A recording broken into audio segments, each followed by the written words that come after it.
Գերամ ամարացիի ամեն մի նոր հավաքածուն դա մի ճանապարհորդությունն է։ Այս անգամ նա մեզ բերել է Իտալիայի գրեթե ամենակոլորիտային վայրերից մեկը։ Դիմավորեք նեապոլիտանական հավաքածուն։ Դասական, ազգային ու ժամանակակից 3 համադրություն, որոնք հանդիպում են հազվադեպ։ Այս անգամ Մարացին ձեզ կզարմացնի իր մոտեցմամբ։ Համեցեք ծանոթանալու նեապոլիտանական հավաքածուին։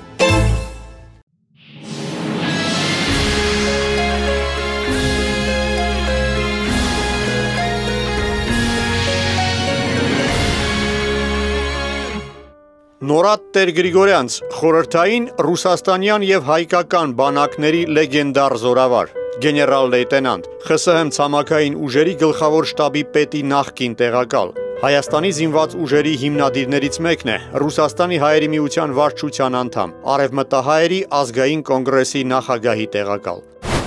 Պարոն գեներալ, սկսենք արմատներից, որտեղից էին ծագումով ձեր նախնիները։ Գիտեք ինչ, ես կարող եմ հայերեն խոսալ, բայց 85% հասկանալ, 90-100% չեք հասկանալ։ Համեցեք ինչպես հարմար է։ Ես Օսմանյան կայսրության հպատակների ժառանգ եմ։ Ծնողներս Արևմտյան Հայաստանից էին։ Նախնիներս տարբեր նահանգներում են ապրել՝ Կարս, Վան, Էրզրում, Տարոն։ Հայրս մանկավարժ էր, Կարսի հայկական դպրոցում էր դասավանդում։ Ցեղասպանության ժամանակ գաղթի արդյունքում հորս ընտանիքը հայտնվեց Ռուսաստանում, Վլադիկավկազ քաղաքում։ Հենց այնտեղ էլ ես ծնվեցի 1936 թվականին։ Հայրս մահացել էր, երբ ես ընդամենը 8 տարեկան էի։ Դպրոցը ավարտելուց հետո զորակոչվեցի բանակ ու այդ պահից մինչ օրս կյանքս կապված է զինված ուժերի հետ։ Իսկ ընտանիքում, տոհմում զինվորականներ եղել էին։ Ոչ, ընտանիքում պրոֆեսիոնալ զինվորական չի եղել, բայց հորեղբայրս պատերազմի ժամանակ հետախույզ էր։ Մանկուց եք երազել զինվորական լինելու մասին։ Երազել եմ։ Դե բոլոր տղաներն էլ շտապում են, չէ, մեծանալ ու զինվոր դառնալ։ Ես էլ էի այդպիսին։ Մեր դպրոցը Զորամասի կողքին էր, ու տղաներով միշտ հիացած զինվորներին էինք նայում։ Նրանց հետ միասին շարային քայլ էինք սովորում։ Ես մեր այդ մանկական խմբի ավագն էի։ Իմ ակտիվությունը նկատելով մի անգամ մեր հարևանը մորս ասել էր. «Թութիկ ջան, քո նորադը սպանքն է, աֆիցեր պետք է լինի»։ Թութիկ մայրիկը դեմ չէր, որ դուք սպալին եք։ Հետո, երբ ինձ զորակոչեցին, ես 3 տարի որպես զինվոր բանակում ծառայեցի։ Այնտեղ ինձ լավ դրսևորեցի։ Շարքայինից դարձա ավագ սերժանտ, որպես վարորդ էի ծառայում։ Ես Մերձբալթյան ռազմական օկրուգի հրամանատար բանակի գեներալ Գորբատովի վարորդն էի։ Գեներալը ինձ շատ էր գնահատում։ Հենց նա էլ ինձ համոզեց զինվորական դառնալ։ Ասաց, «Էլ ինչ ունես մտածելու, ռազմական ուսումնարան ընդունվիր, քեզնից լավ սպա դուրս կգա»։ Այդպես էլ արեցի։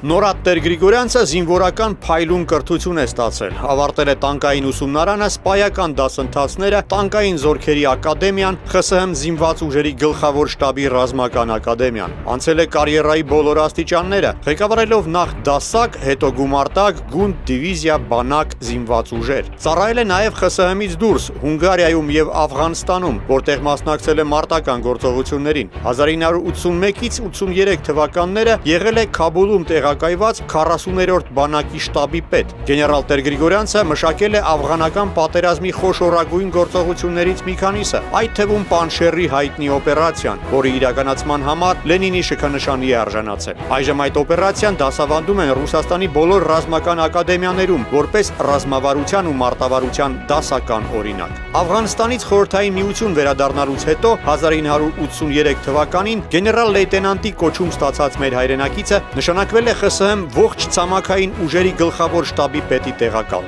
Այդ պաշտոնում էլ ավարտվեց խորհրդային բանակում նրա կարիերան, բայց առջևում նրան էլ ավելի կարևոր ու պատասխանատու առաքելություն էր սպասում։ Նորատ Գրիգորիչ, որտեղ եք ծառայել։ Ուսումնարանը գերազանց ավարտողներին ծառայության վայրը ընտրելու հնարավորություն էր տրվում։ Ես ցանկացա ծառայել Հյուսիսկովկասյան օկրուգում։ Այնտեղ 4 տարի ծառայելուց հետո մեզ անսպասելիորեն ուղարկեցին հեռավոր Անդրբայկալյան օկրուգ։ Դա 1964 թվականն էր, երբ չինացիների հետ խնդիրներ էին առաջացել։ Չինացիները տարածքային պահանջներ էին ներկայացրել խորհրդային միությանը։ Երկու կողմն էլ ահռելի քանակի զորք էին կուտակել։ վտակել սահմանին։ Այնտեղ շատ բարձր էր ռադիացիան։ Չինաստանը սահմանամերձ շրջաններում միջուկային զենքի փորձարկումներ էր անում։ Հենց այդ պատճառով էլ Չինաստանի սահմանի մոտ ես կորցրի մազերս։ Դե ճաղատ գեներալներ են լինում։ Չինաստանի սահմանին առաքելությունս ավարտելուց հետո անցա սպայական դասընթացներ, ինչից հետո ընդունվեցի տանկային զորքերի ակադեմիա։ Ակադեմիան այդ ժամանակ ղեկավարում էր Մարշալ Բաբաջանյանը։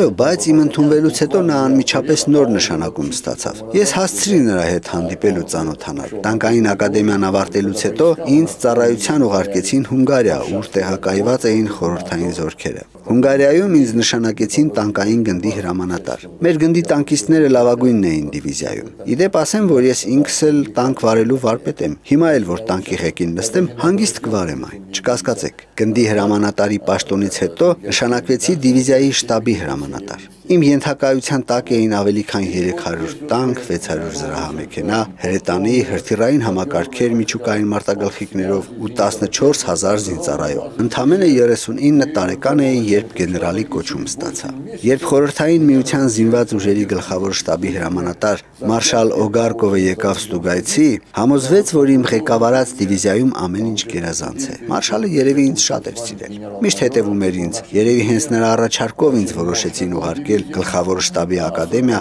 ռազմավարություն սովորելու։ Այդ հեղինակավոր ռազմական հաստատությունը կատակով անվանում էին գեներալների ուսումնարան։ Ավարտական քննությունների ժամանակ ես չկարողացա գերազանց հանձնել մի փոքրիկ, բայց կարևոր քաղաքական սխալի պատճառով։ Խաղարկվում էր մի իրավիճակ, երբ խորհրդային միությունը պատերազմում է ՆԱՏՕ-ի դեմ։ Ես փայլուն կատարեցի հանձնարարականը ու հաշված ժամերի ընթացքում գրավեցի ողջ Ֆրանսիան։ Բայց պարգևատրելու փոխարեն ինձ պատժեցին։ Պատճառն այն էր, որ Ֆրանսիան այդ ժամանակ ՆԱՏՕ-ի անդամ չէր հանդիսանում, թեև ռազմաքաղաքական բոլոր բնագավառներում համագործակցում էր այդ դաշինքի հետ։ Պարզվեց, որ ես Ֆրանսիան գրավելու իրավունք չունեի, բայց դե արդեն գրավել էի, հետ չէի վերադարձնելու։ Դե երևի հենց այդ պատճառով Ֆրանսիան անդամակցեց ՆԱՏՕ-ին։ Երևի, եթե այդպես է, ուրեմն արդար քրտինքով վաստակած մեդալս ինձ պետք է վերադարձնեին։ Ակադեմիան ավարտելուց հետո ինձ ուղարկեցին Թուրքեստանի ռազմական օկրուգ ու նշանակեցին շտաբի հրամանատարի առաջին տեղակալ։ Դուք կռահում էիք, որ ձեզ Աֆղանստանի համար են նախապատրաստում։ Դե ես կռահում էի, եթե հենց Թուրքեստանի օկրուգն են ուղարկում ու եթե գլխավոր շտաբի հրամանատար Օգարկովը իմ նկատմամբ այդքան ուշադիր է, ուրեմն մի բան կա։ Կարծում եմ արդեն ակադեմիայում սովորելու ժամանակ Մոսկվայում որոշել էին, որ ինձ Աֆղանստան են ուղարկելու։ Պատերազմը այնտեղ այդ ժամանակ արդեն սկսվել էր։ Նշանակումից ընդամենը 2 շաբաթ անց մեզ ուղարկեցին Աֆղանստան։ Նորադ Գրիգորիչ, զինվորականները հրամաններ չեն քննարկում, բայց այնուամենայնիվ դուք ինքներդ ինչպես էիք գնահատում խորհրդային զորքի ներխուժումը Աֆղանստան։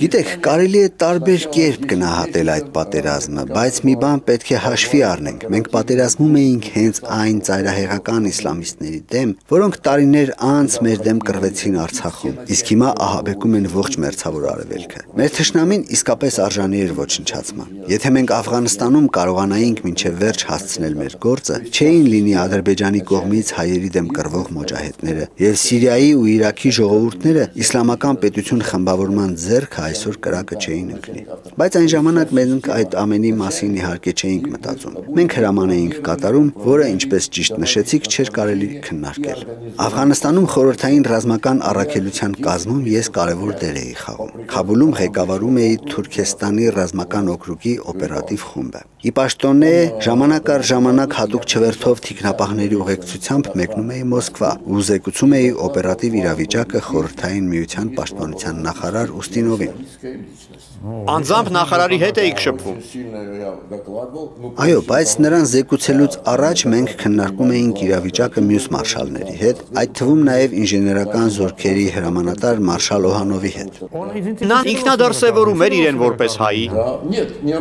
Ոչ, երբեք ինձ չի դիմել որպես հայրենակցի, բայց չէր էլ ժխտում, որ հայ է։ Նա սիրում ու գնահատում էր հայերին։ Ու բոլորն էլ գիտեին, որ մարշալ Օհանովը ծագումով հայ է։ Նրանից բացի ես գործով առնչվում էի մարշալներ Սակալովի, Վարեննիկովի, Օգարկովի հետ։ Նրանց հետ միասին մտնում էինք պաշտպանության նախարարի սենյակ ռազմական գործողությունների պլաններ մշակելու։ Իմ զեկույցները մոտ 1.5 ժամ էին տևում։ Դրանից հետո քննարկվում ու կայացվում էին որոշումները ու արձակվում էին հրամանները։ Մի դրվագ շատ լավ եմ եմ հիշում։ Նախարար Ուստինովը մի անգամ ինձ բոլորի ներկայությամբ ասաց. «Ընկեր գեներալ, մոռացեք մի պահ, որ ես մարշալ եմ ու անկեղծ պատասխանեք։ Ձեր պատկերացմամբ այս պատերազմը երբ կկարողանանք ավարտել»։ Դե ավելի տրամաբանական կլիներ, եթե դուք իրեն այդ հարցը տայիք։ Այո, բայց նա գիտակցում էր, որ ես իրենից շատ բան գիտեմ ու իմ զգացողությանը արժե վստահել։ Ես ասեցի. «Ընկեր մինիստր, եթե ինձ լսեք, առաջին հերթին թույլ կտաք, որ Աֆղանստանում տարբեր քաղաքական ուժեր համախմբող կոալիցիան կառավարություն ձևավորի»։ Իմ պատասխանը նրան դուր չեկավ։ Նա ինձ խիստ ընդհատեց ու ասաց. «Գեներալ, այդ ինչ եք ձեզ թույլ տալիս։ Ինչ բազմակուսակցության մասին եք խոսում։ Դե կար Կենտկոմի քաղբյուրոյի որոշում, իսկ ես առաջարկում էի մի բան, որը այդ որոշմանը հակառակ էր։ Բայց եթե իմ ասածով անեին, գուցե բոլորովին այլ ավարտ ունենար այդ պատերազմը»։ Նորադ Գրիգորիևիչ, տարօրինակ է, բայց ձեզ հարգանքով էր վերաբերվում ձեր թիվ 1 թշնամին, լեգենդար Ահմադ Շահ Մասուդը։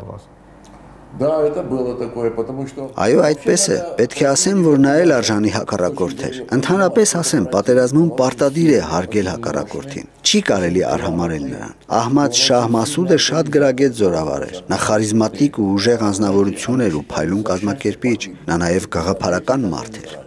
Այսինքն նա նման չէր այն մարդակեր տականքներին, որոնք այժմ կռվում են Սիրիայում Ջեհբաթ ալ-Նուսրայի կազմում։ Ոչ, բայց նրան հավատարիմ դաշտային հրամանատարներից շատերը հենց ձեր ասած մարդակեր տականքներն էին։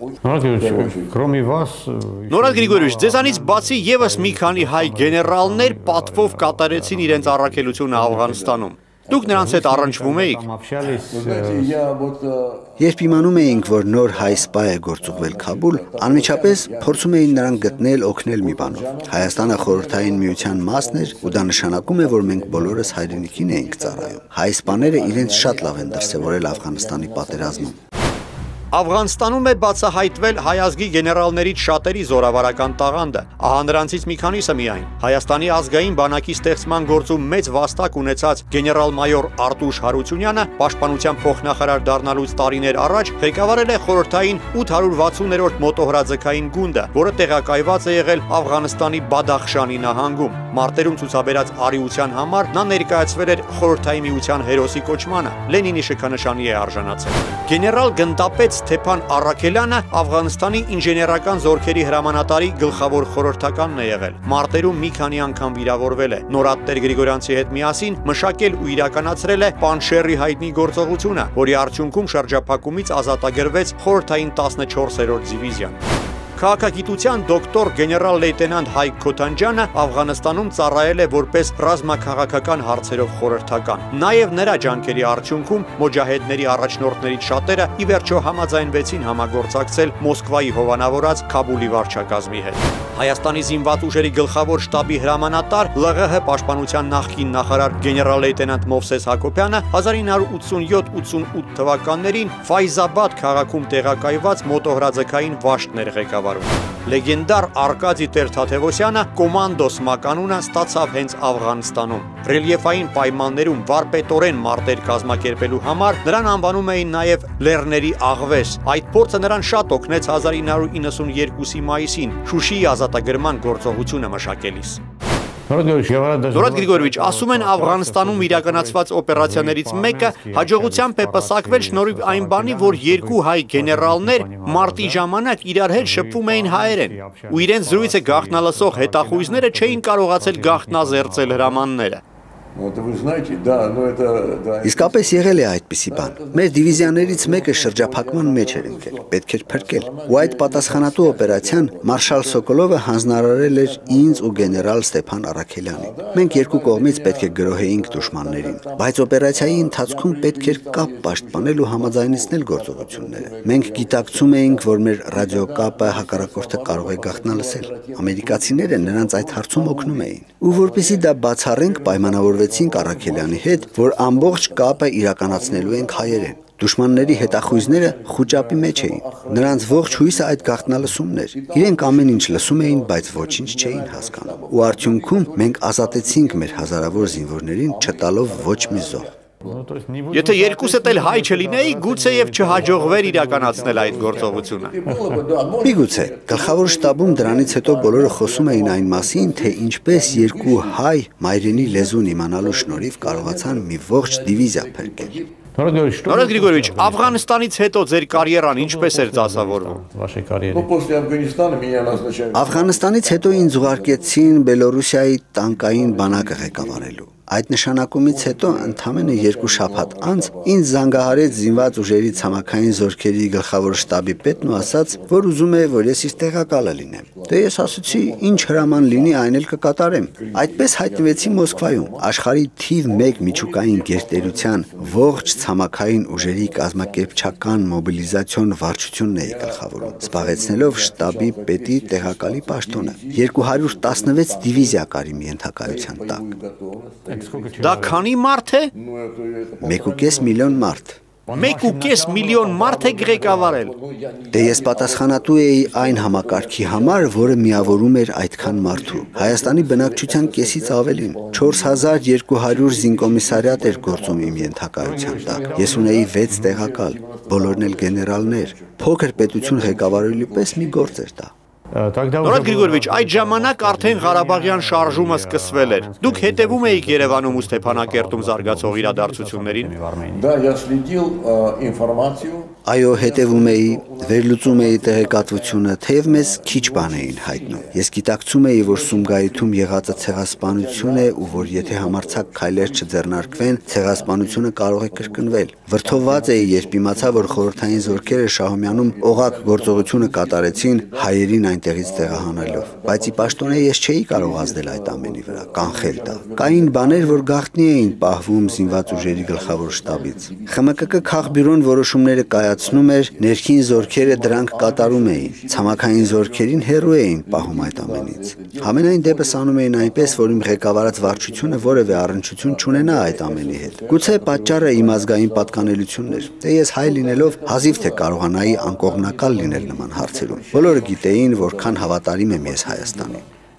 Ձեզ համար անսպասելի էր, երբ Լևոն Տեր-Պետրոսյանը առաջարկեց ձեզ գլխավորել նորանկախ Հայաստանի բանակը։ Այո, անսպասելի էր։ Ինչպես այդ առաջարկը արվեց։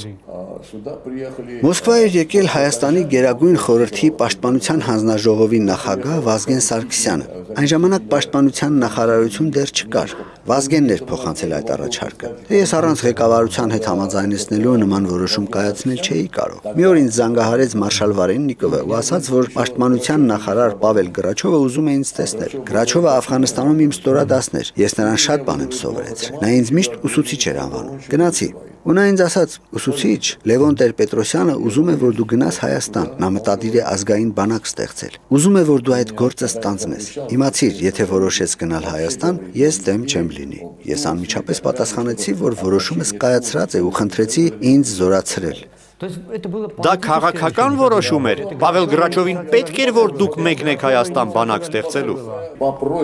Ոչ, դա Լևոն Տեր-Պետրոսյանի ու Վազգեն Մանուկյանի խնդրանքն էր, որը ինձ փոխանցեց Մոսկվայում Հայաստանի այն ժամանակվա դեսպան Ֆելիքս Մամիկոնյանը։ Բայց Ռուսաստանի պաշտպանության նախարարը կարող էր ինձ արգելել։ Ռուսաստանի իշխանությունները թույլ տվեցին, ու ես անմիջապես մեկնեցի Երևան։ Այնտեղ Հրազդան հյուրանոցում հանդիպեցի Տեր-Պետրոսյանի ու Սարգսյանի հետ։ Տեր-Պետրոսյանը ինձ ասաց. «Նորատ Գրիգորիևիչ, մենք ձեզ լավ ճանաչում ու վստահում ենք։ Մենք պետք է բանակ ստեղծենք։ Ազգությամբ հայ 18 գեներալներից հենց ձեզ ենք ընտրել, համարելով, որ դուք կարող եք այդ գործը ստանձնել»։ 1991 թվականի վերջին նորանկախ Հայաստանի ղեկավարությունը Նորատ Տեր-Գրիգորյանցին առաջարկեց ստանձնել երիտասարդ պետության զինված ուժերի կազմավորման պատասխանատվությունը։ Զորացրվելով խորհրդային բանակից նա անմիջապես մեկնեց Հայաստան ու ձեռնամուխ եղավ ազգային բանակի ստեղծման հայեցակարգի մշակմանը։ 1992 թվականի օգոստոսի 10-ին նախագահի հրամանագրով գեներալ-լեյտենանտ Նորատ Տեր-Գրիգորյանցը նշանակվեց Հայաստանի զինված ուժերի հրամանատար, իսկ ամիսներ անց դարձավ բանակի գլխավոր շտաբի պետ եւ պաշտպանության նախարարի առաջին տեղակալ։ 1993 թվականին Արցախում ամենաթեժ մարտերի ամիսներին նա ժամանակավորապես կատարում էր նախարարի պարտականությունները։ 1994-ի աշնանը հաղթանակի համար զգալի ավանդ ներդրած գեներալը հայրենիքում իր առաքելությունը համարեց կատարված։ Չնմանվելով հաղթանակի դափնիները իրար մեջ կիսող որոշ զորապետերին, Նորատտեր Գրիգորյանցը հրաժարական տվեց ու տուն վերադարձավ Մոսկվա, բայց իր ստեղծած բանակի հետ կապը իհարկե չխզեց։ Թոշակի անցնելուց հետո նա որոշ ժամանակ ներկայացնում էր Հայաստանը Հավաքական անվտանգության պայմանագրի կազմակերպության միավորված շտաբում։ Պետության զինված ուժերի կայացման գործում ունեցած մեծ վաստակի համար Նորատտեր Գրիգորյանցը պարգևատրվել է Սուրբ Վարդան Մամիկոնյանի շքանշանով եւ Մարշալ Բաղրամյան մեդալով։ Նորատ Գրիգորովիչ, ինչից սկսվեց ձեր առաքելությունը Հայաստանում։ Այդքան գործ կար անելու, փաստորեն զրոյից էր պետք բանակ ստեղծել։ Հայաստանում կային խորհրդային բանակի զորամիավորումներ։ Այդ միավորումների սպառազինությունը պետք էր ծառայեցնել ստեղծվող ազգային բանակին։ Բայց Մոսկվան պատրաստ չէր այդ ողջ զենքը թողնել Հայաստանին։ Խնդիրներ կային, որոնք լուծել էր պետք։ Ես նաև այդ հարցերով էի զբաղվում։ Գաղտնիք չէ, որ Ադրբեջանը ավելի շատ զենք ստացավ, քան Հայաստանը, բայց զենքի քանակը որակ չի ստեղծում, եթե այն օգտագործելու ձևը չգիտես։ Մեր առավելությունը այն էր, որ մենք ունեինք բավական գրագետ սպաներ, որոնք պատրաստություն էին անցել խորհրդային բանակում։ Բոլոր այդ մարդկանց համախմբել ու կազմակերպել էր պետք։ Տեր-Պետրոսյանը ինձ առաջարկել էր ստանձնել պաշտպանության նախարարի պաշտոնը, բայց ես հրաժարվեցի։ Ասացի, որ տեղակալի լիազորությունները ինձ լիովին բավարար կլինեն իմ առջև դրված խնդիրները լուծելու համար։ Ես 15 օր ուզեցի Հայաստանի զինված ուժերի ստեղծման հայեցակարգի նախագիծը մշակելու համար։ Սովորաբար այդպիսի գործ անելու համար տարիներ են պահանջվում ու այդ գործով հատուկ ինստիտուտներ են զբաղվում։ Ես դա արեցի մենակ։ Ամբողջ Հայաստանի բոլոր զորամասերում շրջայց իրականացրի ու սկսեցի հայեցակարգ մշակել։ Նորատ Գրիգորովիչ, հետաքրքիր է, Երևանում ձեզ բնակարան էր հասնում, բայց դուք հրաժարվեցիք։ Աշխատավարձից եւս հրաժարվեցիք։ Ապրում էիք հյուրանոցում, սնվում էիք սովորական սպայական ճաշարանում լեյտենանտների հետ միասին։ Բա այլ կերպ ինչպես կարող էր լինել։ Ես հո հանգստյան տուն չէի եկել։ Եկել էի հայրենիքս պաշտպանելու։ Իսկ ով է լսել, որ հայրենիք պաշտպանելու համար մարդ հատուցում ակնկալի։ Բոլոր հայերն էին այդպես մտածում այդ տարիներին։ Դե բայց աշխատավարձ ստանալու իրավունք ունեիք, չէ՞։ Ես խորհրդային բանակում ծառայության համար թոշակ էի ստանում, որը կնոջս բավականացնում էր։ Իսկ ինձ ոչինչ պետք չէր։ Համազգեստը անվճար էր, սնունդը անվճար։ Փողը պատերազմի ժամանակ ինչ էի անելու։ Ինձ հասանելի աշխատավարձի փողով ավելի լավ էր մի քանի ավել նռնակ կարողանայինք գնել։ Հայկական բանակի բոլոր հիմնադիրները նույն այդ մոտեցումը ունեին։ Վազգեն Սարգսյանից սկսած։ Վազգենը իսկապես տաղանդավոր տղա էր, համեստ էր ու պատասխանատու։ Երբ ես հրաժարվեցի նախարար դառնալուց, պարզ դարձավ, որ Վազգենն է նախարար լինելու, բայց նա ամենայն անկեղծությամբ ասաց. Ես բան չեմ հասկանում военном деле. Վազգեն, դա, Այո, ասել էր, որ ռազմարվեստից քիչ բան է հասկանում։ Նա օբյեկտիվ էր գնահատում իր հնարավորությունները, բայց սովորելու ու կատարելագործվելու զարմանալի տաղանդ ուներ։ Նրա հայրենասիրությունն ու նվիրվածությունը անսահման էին։ Ես նրան ասացի՝ դարձեք նախարար։ Մենք զինվորականներս ձեզ ամեն ինչում կօգնենք։ Դուք ղեկավարեք, իսկ ես կզբաղվեմ բանակաշինությամբ։ Ու ես դարձա անկախ Հայաստանի զինված ուժերի առաջին հրամանատարը ու պաշտպանության նախարարի առաջին տեղակալը։ Իսկ երբ զինված ուժերի հայեցակարգը ընդունվեց, երբ բանակը արդեն ձևավորվեց, ես երկրի գերագույն հրամանատարին, այսինքն նախագահի անունով զեկույց գրեցի եւ խնդրեցի վերացնել զինված ուժերի հրամանատարի պաշտոնը, քանի որ այն այլևս անհրաժեշտ չէր։ Արդյունքում ստեղծվեց զինված ուժերի գլխավոր շտաբը, որը եւ դարձավ ազգային բանակի ուղեղը, ու ես դարձա գլխավոր շտաբի պետը։ Բոլորիս նպատակը այդ տարիներին մեկն էր, որքան հնարավոր է շատ տարածքներ ազատագրել։ Բայց խնդիրը այն էր, որ մեր քաղաքական առաջնորդներից ոմանք չափից շատ մեծ ուշադրություն էին դարձնում ՄԱԿ-ի անվտանգության խորհրդի ընդունած բանաձևերին։ Ամեն այդպիսի բանաձևից հետո մենք կանգ առնելու հրաման էինք ստանում։ Մենք այդ բանաձևերի պահանջները կատարում էինք, իսկ Ադրբեջանը արհամարհում էր դրանք։ Իրենք օգտվում էին հրադադարի հնարավորությունից նոր զենք, ռազմամթերք կուտակելու համար։ Արդյունքում ստացվում էր, որ ՄԱԿ-ը ոչ մի խնդիր չէր լուծում, բացի Ադրբեջանին շունչ առնելու հնարավորություն տալուց։ Հակառակ բոլոր արտաքին գործոնների ազդեցությանը հայերին վերջին 100-ամյակների ընթացքում առաջին անգամ հաջողվեց պատմական հայրենիքի տարածքների մի մասը ազատագրել 12000 քառակուսի կիլոմետր։ Այդ թվում նաև ձեր ջանքերի շնորհիվ։ Դե այդ խնդրի լուծմանը բոլորն են ծառայել, բայց մենք ազատագրեցինք մեր հայրենիքի մի մասը միայն։ Ես հենց դա էի ուզում հարցնել։ Արդյոք այդ տարիներին արվեց այն ամենը, ինչ հնարավոր էր անել։ Ոչ, չի արվել այն, ինչ կարող էր արվել։ Պատճառը մեզ տրվող հրամաններն էին, որոնք սահմանափակում էին մեր հնարավորությունները։ Նրանք զգուշանում էին, մտածում էին, թե ինչ կասի ՄԱԿ-ը, ինչ կասի միջազգային հանրությունը։ Այսինքն քաղաքական առաջնորդներն ավելին անել թույլ չէին տալիս։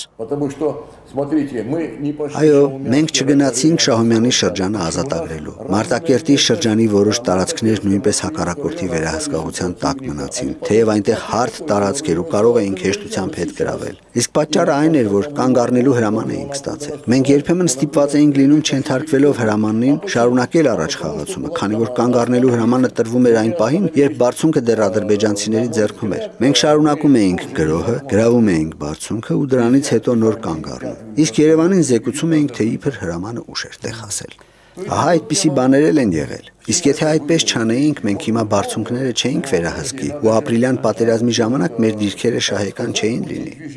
Նորադ Գրիգորովիչ, պատերազմում հաղթանակից հետո դուք որոշեցիք հրաժարական տալ ու վերադառնալ Ռուսաստան։ Ինչու՞։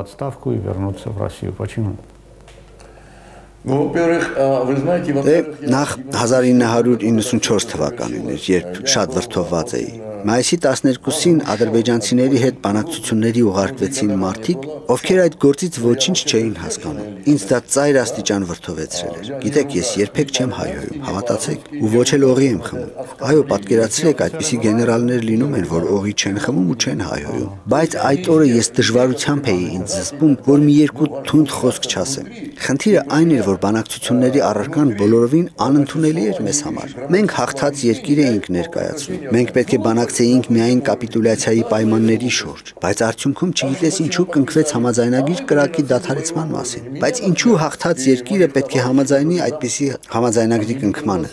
Դուք դեմ էիք համաձայնագրի կնքմանը։ Ոչ, ես կողմ էի, բայց դա պետք է լիներ կապիտուլյացիայի մասին համաձայնագիր։ Բայց ազերիների համար դա ընդունելի կլիներ։ Ինձ դա բոլորովին չի հետաքրքրում։ Ես հաղթանակած բանակի հրամանատար եմ։ Հենց այդպես, ես իմ ասածների տերն եմ։ Եթե չհամաձայնեին կապիտուլյացիային, սահմանազատմանը ու Ղարաբաղի անկախության ճանաչմանը, պետք է բանակցությունները փակեինք ու առաջ գնայինք։ Հակառակորդին պետք է իր տարածքում ոչնչացնել, եթե նա քո պայմանները չի կատարում։ Մենք ունեինք ռեսուրս պատերազմը շարունակելու համար։ Իսկ ինչու եք կարծում, որ չունեինք։ Մեր մարտական ոգին շատ բարձր էր։ Մենք պատրաստ էինք նոր հաղթանակների։ Մենք հոմտադիր չէինք Բաքու հասնել։ Մեր նպատակը քրի ափ դուրս գալը պետք է լիներ։ Այդ դեպքում ադրբեջանցիները սուս ու փուս կհամաձայնեին Ղարաբաղի ճանաչմանը։ Այսինքն ձեր հրաժարականը յուրահատուկ դեմարշ էր քաղաքական իշխանությունների դեմ։ Ես չէի ասի, որ դեմարշ էր, բայց դա եւս ազդեցություն ունեցավ։ Մի շարք գործոններ հաշվի առնելով, ես որոշեցի, որ անելիքս արդեն արել եմ ու կարող եմ հանգստի անցնել։ Ես դիմեցի գերագույն հրամանատարին, ասելով, որ ցանկանում եմ վերադառնալ տուն։ Իմ տունը Ռուսաստանն է, ուր ես ծնվել եմ, բայց Հայաստանը կար ու կմնա իմ պատմական հայրենիքը։